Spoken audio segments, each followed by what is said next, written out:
Magandang gabi mga masters, bali ngayon po ay 3 videos po ma-upload ko po sa aking YouTube channel.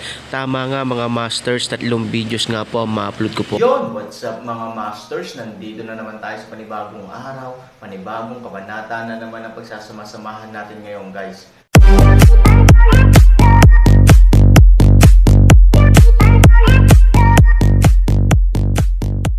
Bali mga masters, kung bago ka pa lang po sa aking YouTube channel, please click the subscribe button, lalong-lalo na po yung notification bell guys, para maging connected pa rin tayo sa isa't isa at maging updated kayo sa mga susunod ko pang video. Bali mga masters, bago natin umpisahan ng kwento ay mag-shoutout po muna tayo para sa mga solid nating tagapakinig. Sobra akong nagpapasalamat sa inyo mga Sec Masters at aking mga Emperor. Maraming salamat sa solid na pagsuporta nyo. Yun na nga mga masters, no? Bali hindi na ito patagalin. In 3, 2, 1, let's go! Mga masters, baka pwedeng hindi tayo mag-skip ng ads. Salamat mga masters. Ang bagong yugto ni Daryl sa Storytelling Channel sa YouTube mapapakinggan. Ang bagong kabanata. Sa ating lahing elf ang buhay ni Prinsesa Lin ang isa sa mga mahahalaga. Kaya hindi ito maaaring mapahamak. Sabi ni General Oliver sa seryosong tono. Nang marinig ito ni Marshal Kevin. Ito ay labis na nagulat sa kanyang narinig at ito ay medyo nakaramdam ng kaba sa kanyang dibdib.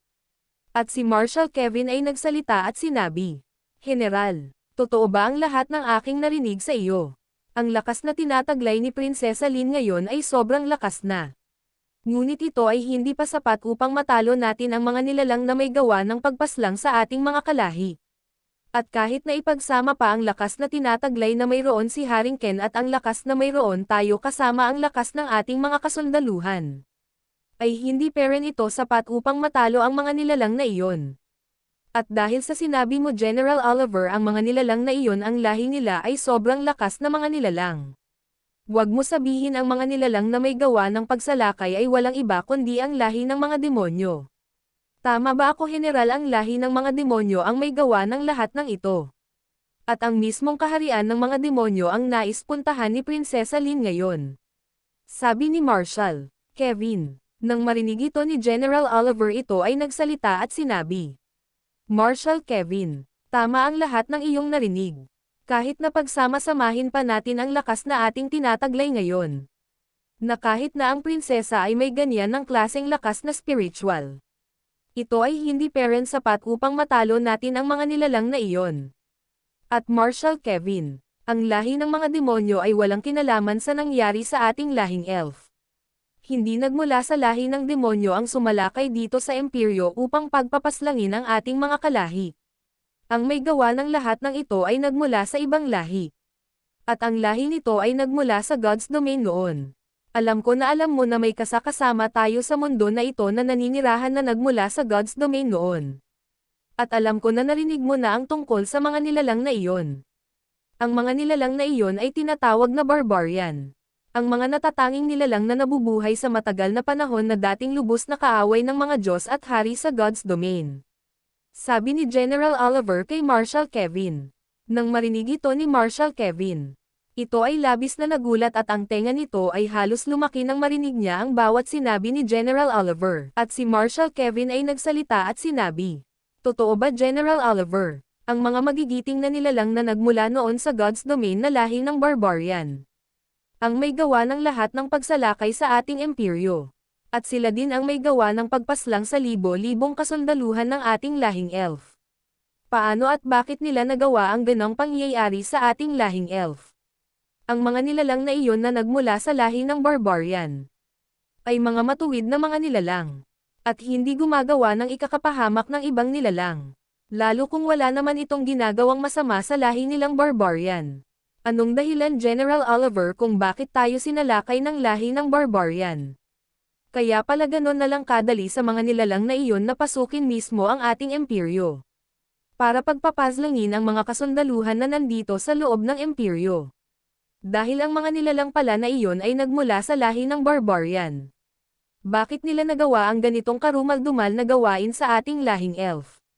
May idea ka ba General Oliver kung bakit tayo nila sinalakay sa mismong imperyo pa natin? Sa aking pagkakaalam hindi masama ang mga barbarian. At isa sila sa mga matuwid na mga nilalang na kasakasama natin dito sa mundo na ito. Ni minsan ay hindi rin sila nagparamdam o nagpakita sa ibang mga nilalang na kasakasama pa natin sa mundo na ito na naninirahan, pero bakit ngayon? Sila ay lumabas sa kanilang nasasakupan at tayo ay kanilang ginawa ng hindi magandang gawain. General Oliver, anong maaaring naging dahilan ng lahi ng barbarian? Sabi ni Marshal Kevin sa tono ng hindi makapaniwala at sa tono ng pagkagulat. Nang marinig ito ni General Oliver, ito ay nagsalita at sinabi, "Sa totoo lang ganon din ang pagkakilanlan ko sa lahi ng barbarian. Subalit sa nangyari ngayon dito sa ating imperyo at sa pagkamatay ng libong kasundaluhan ng ating lahing elf, ay hindi dapat tayo maging kampante sa lahat ng mga nilalang na kasakasama natin na naninirahan sa mundo na ito. Mapamabuti man o masama, dahil hindi natin alam kung ano-ano ang mga nasa isip nila. At kung ano ang totoo nilang pakay kung bakit nandito sila sa mundo na ito at kung bakit sa mundo na ito nila napiling manirahan. Tulad ng lahi ng barbarian. Ngunit, may iilang senaryo kaming naisip na maaari nangyari, kung bakit din nagawa ng lahi ng barbarian ang ganitong karumal-dumal na gawain sa ating lahing elf. At kung bakit nila tayo sinalakay sa mismong imperyo pa ng ating lahing elf. Maaari kasi nagkaroon ng hindi magandang pangyayari sa ibang mga hanay ng ating mga kasundaluhan na pinamumunuan ng ibang mga general. Dahil alam mo naman sa mga nagdaan na mga araw na wala ang prinsesa. Ang lahat ng mga general at ang kanilang pinamumunuan ng mga kasundaluhan ng ating lahing elf ay mga abala sa paghahanap kay Prinsesa Lin kung saan-saan lugar na mayroon ang mundo na ito. Si Haring Ken ay may mga tinalaga na mga general kasama ang mga kasundaluhan na nasa kanilang hanay na maghanap kay Prinsesa Lin sa labas ng ating nasasakupan. At tumungo sa mga lugar na sakop-sakop ng mga ibang nilalang na nandito sa mundo na ito. Maaaring hindi sadyang napasok ng ating mga kalahi ang nasasakupan ng mga barbarian. At sa pagpasok nila sa nasasakupan ng barbarian ay maaari nagkaroon ng hindi magandang pangyayari. At baka naisip ng lahi ng barbarian na ang lahi natin elf ay nag-uumpisa ng digmaan laban sa kanila. Kaya baka dahil doon nagpasya at bumuo ng pulidong plano ang lahi ng barbarian para salakahin ang ating imperyo. Maaaring ganon ang nangyari, Marshal Kevin. Ngunit, ang ganon senaryo ay isang pagtanaw sa maaaring nangyari. Kaya hindi pa tayo sigurado kung iyon nga ang naging dahilan ng lahi ng barbarian.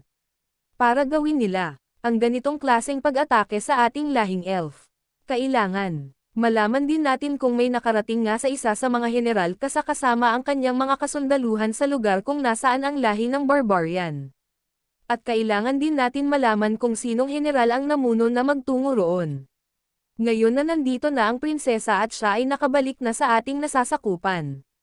Dapat ay mapabalik na natin lahat ang mga general. At ang lahat ng mga kasundaluhan ng ating lahing elf. Dito sa ating mga nasasakupan lalo na sa ating imperyo. Upang sila ay makausap ni Haring Ken. Doon malalaman natin kung ang senaryo na naiisip namin kung bakit nagawa ito ng lahing barbarian sa ating lahing elf ay totoo ba o kami ay nagkakamali. Napaka-importante na mapabalik agad ang lahat ng mga general ng ating lahing elf at ang lahat ng mga kasundaluhan. Dahil sa totoo lang ang lahi natin elf ay nasa masamang sitwasyon. Dahil kapag kumalat ang ginawang pagsalakay ng lahing barbarian sa ating imperyo. At kapag kumalat din na naligasan tayo ng libong mga kasundaluhan dahil sa ginawang pagsalakay ng lahi ng barbarian. Maaari ang ibang mga nilalang na kaaway ng ating lahing elf tulad ng lahi ng Rakshia at lahi ng mga demonyo. Ay maaari gamitin nila itong pagkakataon para tayo ay kanilang atakihin. Kaya dapat na maging handa na tayo ngayon sa pwede pang mangyari. Kaya mas makakabuti na makabalik na ang lahat ng mga general at mga kasundaluhan ng ating lahing elf. Sabi ni General Oliver sa seryosong tono. Nang marinig ito ni Marshal Kevin ito ay mas nag-alala ng husto. At si Marshal Kevin ay nagsalita at sinabi, General Oliver, mukhang may point din ang iyong sinabi kung bakit nagawa nga ng mga barbarian ito sa ating lahing elf. Alam ko talaga na hindi basta-basta nangangambala ang lahi ng barbarian kung hindi sila ginambala. Ngunit, mas mabuti nga na makausap ang lahat ng mga general na mayroon ang ating lahing elf. Upang matukoy kung nangyari nga ang inyong naiisip na nangyaring dahilan kung bakit nagalit ang lahi ng barbarian sa ating lahing elf. At tama ka din General Oliver. Mas kailangan na nga makabalik ng mga general at ng lahat ng mga kasundaluhan ng ating lahing elf. Dahil hindi posible na kumalat ang nangyaring pagsalakay sa atin ng lahing ng barbarian. At maaari din kumalat na tayo ay nabawasan ng puwersa ng mga kasundaluhan. At isa pa General Oliver, kung sakaling kumalat ang nangyaring pagsalakay sa atin ng lahi ng mga barbarian sa mundo na ito, baka ang mga ibang mga lahi ng nilalang na nandito sa mundo na ito ay magalit din sa ating lahing elf. Yun na nga mga masters, no? Bali panibagong kabanata na naman yung natapos natin ngayong gabi.